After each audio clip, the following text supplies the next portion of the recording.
বন্ধুরা, কালকে খেলা দেখলাম, ভারত পাকিস্তান ম্যাচ। হুম। সত্যি কথা বলতে এমন দিয়েছে পাকিস্তানকে, বলার কিছু নেই। হ্যাঁ, আমি তো প্রথমে ভেবেছিলাম মনে হয় এত রান করে দিয়েছে, 171 টার্গেট। মনে হয় তাও 171 টার্গেট হতো না। ভারত অনেক ক্যাচ মিস করেছে, প্রায় 6টা ক্যাচ মিস করেছে। না হলে দেখতে গেলে ওরা 200-র আগে 150 রানে অল আউট হয়ে যেত। তো ভারতের ফিল্ডিং একটু কমজোরি ছিল আজকে, হ্যাঁ সরি ম্যাচে, কালকের ম্যাচে। তো ফিল্ডিং কমজোরির জন্য ওরা 171 করে। আর ওরা ভেবেছিল যে বিশাল করে দিয়েছে, ভারত হেরে যাবে। কিন্তু ভারতের যে সবাই ব্যাটসম্যান, প্রায় 7-8 জন ব্যাটসম্যান ভারতে, মানে অলরাউন্ডার তো 3টে আছে। হ্যাঁ, অক্ষর প্যাটেল ছিল, হার্দিক পান্ডিয়া, শিবম দুবে, 3টে অলরাউন্ডার। আর বাদ বাকি শিবম দুবে যা বল করেছে, বলার কিছু নেই, দারুণ বল করেছে। তারপর তো বল ভালো করছেই আমাদের। কুলদীপ, সেটা সে আলাদা কথা বলার নেই। কুলদীপ সবচেয়ে হাইয়েস্ট উইকেট টেকার আছে এখন আপাতত এশিয়া ক্রিকেট কাপে। সেটা বাদ দিচ্ছি, এখন যে মেন কথাটা সেটা হচ্ছে ভারতের জয়লাভ। ভারত তো 10 রানের, 9 না হলে 10। আর অভিষেক শর্মার ছক্কাগুলো এমন মারছিল, মনে হচ্ছিল ফুটবল দেখছে, বল দেখছে না। প্রত্যেকটা বলে 6 মারছিল।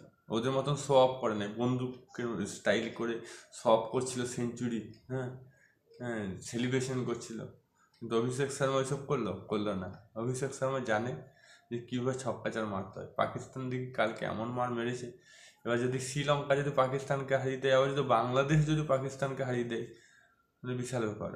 আমি তো চাই ভারত, শ্রীলঙ্কা তো ফাইনাল গিয়েছে, ভারত পাকিস্তানও ফাইনাল গিয়েছে, ভারত বাংলাদেশও ফাইনাল গিয়েছে এশিয়া কাপে।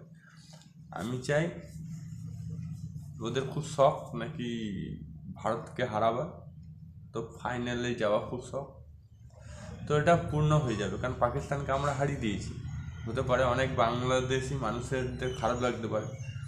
হ্যাঁ, আমরা পাকিস্তানকে হারিয়ে দিয়েছি, ওদের রাস্তা একটু ক্লিয়ার করে দিয়েছি। এবার ওরা যদি একটু কষ্ট করে পাকিস্তানকে হারাতে পারে, তো পাকিস্তান টিম থেকে আউট হয়ে যাবে। আর যদি না পারে তো বলার কিছু নেই। একটা ম্যাচ শ্রীলঙ্কা হারিয়ে কোনো লাফালাফি করে কোনো লাভ নেই, কারণ ভারত তো শ্রীলঙ্কাকে হারাবেই। হ্যাঁ, নেক্সট ম্যাচে। আর বাংলাদেশকে তো এমনি হাওয়া দিয়ে হারিয়ে দেবে, সেটা ব্যাপার না। এবার দেখা যাক কি হয়। আমার খারাপ লেগেছে, শুভমন গিল এত সুন্দর খেলেও আউট হয়ে গেল খুব তাড়াতাড়ি। তো 100 রান পার্টনারশিপ করেছে, এটাই বিশাল। ওপেনিং জুটি ভারতের দারুণ, দারুণ ওপেনিং জুটি। আর ভারত এখন সবচেয়ে শক্তিশালী দল আছে, ছিল, আর থাকবে।